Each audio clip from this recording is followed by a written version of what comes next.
Welcome, welcome. I'm so happy to talk to you today. How do you label yourself at this point in your life? What is your identity as an artist? Is that a silly question? No, because I do grapple with that. Like even after all this time, I still do this thing where when I'm supposed to, put a descriptor, I'll put animator, artist. And animator, it feels easy to say animator because it's such a technical thing. Right. But it's silly. It's just like old imposter syndrome baggage. Exactly. Like of course it's art, and so I usually just kind of, hyphenate. Where I teach, because it's so specifically an animation program at DePaul, I think, there's no grappling. There's no grappling with the issue of whether or not you're an animator. You just are. I think more often though, even though some students come from a really heavy art background, some don't. There are these occasions where I have to say, yes, you are an artist. They don't think of it as they're like, well, I'm an animator, but I'm not an artist. And I was like, yes, you are. Yes, you are. Own it. Like they are, and this is where I catch myself doing it, and where they don't want to admit it because they're afraid they're going to sound lofty, and it's such a Midwestern thing too. I mean, I'm totally guilty of it. They're like, well, maybe. It's like, yeah, just own it. Just own it. Just enjoy it. If it's I agree. It's true. It's like a creative person maybe does a lot of different things and then they don't call themselves an artist because they don't want to sound pretentious. But then where does that label come from? The label of being pretentious if you are an artist and if you claim that title, where does that come from? Let's do your screen share and we'll go through some of your work because I'm so excited to see not only your animation, but how it led into artist books and how those things go hand in hand. This is obviously not where I'm doing any shooting because it's so crowded, but there's, it's just a plethora of source material. And so like a lot of artists, they're just, I don't like to think of it as hoarding because I'm actually hyper organized. You know it from this photo, but I like to know where things are. So, and sometimes I collect things that I know is not going to become a thing, but somehow it's inspiring just to have it be there. And I went to undergrad at SAIC. I kind of accidentally became an animator. I thought I'd go into I figured I'd either be a painter or go into fashion design. But oops. I never got my act together enough to make a fashion portfolio. And then I took a film class, and the person teaching the class was Doug Haynes, who was also an animator. And I didn't know anything about film. I was jealous of other students because they all went to schools that had, high tech and media centers, even for that time. And for like high schools, you mean? Yeah, like they all came out of high schools where they already knew all this stuff about working equipment and cameras. And I was like totally clueless. My art teacher, we had one nun who taught art at my school. Where did you go to high school? I went to Resurrection High School in Chicago. And I had an older sibling who majored in graphic design, and she was miserable. Goodness. And I would actually help her on some of her assignments. She'd recruit me. And I was like, and even then it was pre-computer. So, I mean, we were doing press type and Formaline, and I was like, okay, note to self, do not go into graphic design. This is awful. It's awful. I have so much respect for graphic designers now. We used to have this joke too about how, in the performance department, about how, there was this line between performance and theater, and it was, well, if I don't make it as a performance artist, I'll just fall back on my career as in theater. And like that was the fallback. Like that, the theater is the fallback. Shakespeare is the fallback. That's and so really the fashion industry was the fallback.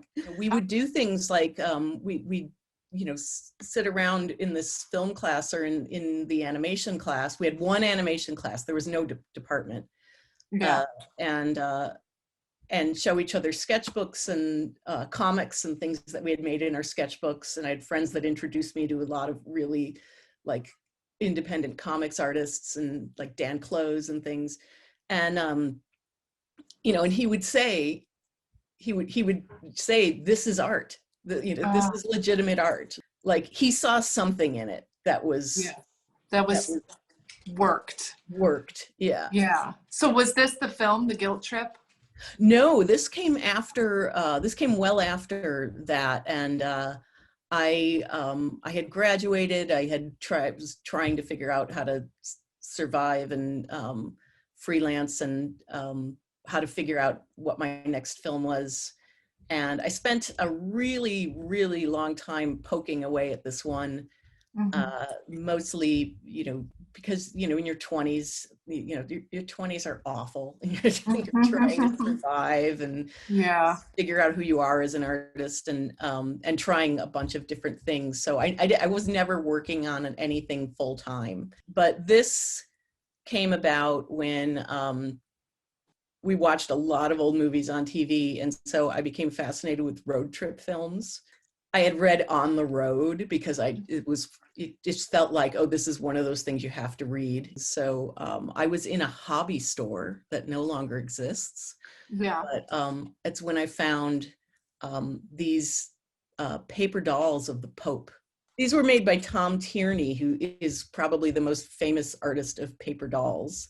Growing up Catholic and Polish on one side of the family, that when he became Pope, it was like such a big deal. Yeah. And so I thought it was hilarious that I found these paper dolls of him and immediately, because I was like a really bad Catholic, I wanted to do something with them, like really deviant. And what started happening as I was trying to develop the other film is I realized I needed to combine these things. It really is sort of about growing up in the church, like growing up and rebelling. But at the end, it's sort of like you can leave, but you never really leave. And that's where I think that that like Midwestern imposter syndrome comes, which is sort of like, don't get over yourself, don't get too full of yourself. Exactly. Kind of sneaks in. And there were a number of animation studios in Chicago at the time where you could freelance. And so the same group of people hopped around from one place to the other. And so I was doing that. I was trying to decide if this was, I'm still trying to decide if this is what I really wanted to do. I took classes at Players Workshop of Second City and staged managed groups for a while. Like I had like 3-4 different jobs. Of course. It was good because I always had, like as a freelancer, it was like, you want to not have that many dry spells. I started teaching animation, just, one class at a time at Columbia College. And, at that point you're teaching, but you're also learning how to teach. I did that for a number of years. And then I was teaching at SAIC. I was also adjunct there. I was teaching a stop motion class and like beginning animation classes for a long time. And at some point just decided I needed to move in a different direction. And also I felt very, as an artist, very all over the place because I still liked drawing and painting. I was trying to make animated films. I really liked performance and theater. I felt like, oh, I'm just kind of not focused on any one thing. So I ended up going into the interdisciplinary arts program because it felt like, well, this will maybe help me harness all these disparate things I do and kind of boil it down into some sort of singular artistic vision. Yeah. Did it? No. Well, yes and no. I still work in several media. I think it also just made it like okay to do that for me. Like not everything has to be a combination of all the things you do. Some can live by themselves and some can't. And the fun part is figuring out where they do cross over. And it's not something you can ever force. It just happens. And usually it's something that's pointed out by other people. While I was in grad school, I was still working on this film, and it actually helped because it gave me a little kick in the pants to just devote more time to my work. So I made this film, I made Woman Without a Past. The book started actually in Melissa J. Craig's artist books class. Then the film came later, and it was just like a little self-portrait influenced by a lot of the texts that I'd found. This was some steamy romance novel called Woman Without a Past. And I just kept seeing all these references to, you know, this main character, but she would often be called just the woman. You know, so I started just cutting out little bits of text. It was like magnetic poetry almost, like, because there were so many phrases and so many sentences that started with the woman, this woman, and sure, never really naming her. And so the film just kind of grew out of that. It's got kind of like flip book elements to it as well. You know, that's like the most basic connection between book arts and animation right there, is the flip book, which you make when you're a kid. This is from a 1936 Soviet era space film called Cosmic Voyage, the film that became my graduate thesis. So there are these moments in the film that are very inspired by both, I'd say, like 1950s monster movies and 1930s musicals. So. Sure, I love that. And a bit of melodrama to it. So it was about a married couple who are oceanographers. I'm totally blanking on the word right now. But yeah, marine biologists. Marine biologists, thank you. Trying to discover the elusive giant squid, and it's a love triangle. So yeah, and then the Ordovicians actually was just a really short film made with the filmmaker Jim Trainer, who's also an animator. You know, Jim had just come to town, and we did not know each other very long, but we just decided we wanted to make a stop motion film. And a lot of it was, you know, based on this fascination. I still have this fascination with sea creatures and with, I'd say, what we refer to as lower life forms. So it was kind of inspired by that. And it was also inspired by just really wandering around the art museum. We'd wander around the Art Institute and, you know, just looking at the way objects were displayed in cases. And there's still, and there's a lot of choreography involved too, because it has to do with how we're setting things up under the screen and, you know, things moving in sync. These first few films were all shot on 16 millimeter film. Oh, wow. That's what I had access to. And the digital revolution was just taking off. And so these were shot on 16 millimeter. Actually, the first thing I shot completely digitally was the piece that follows this, which was the Andrew Bird video. And it was very informed by what we did with the Ordovicians, these creatures that were all what they call replacement animation.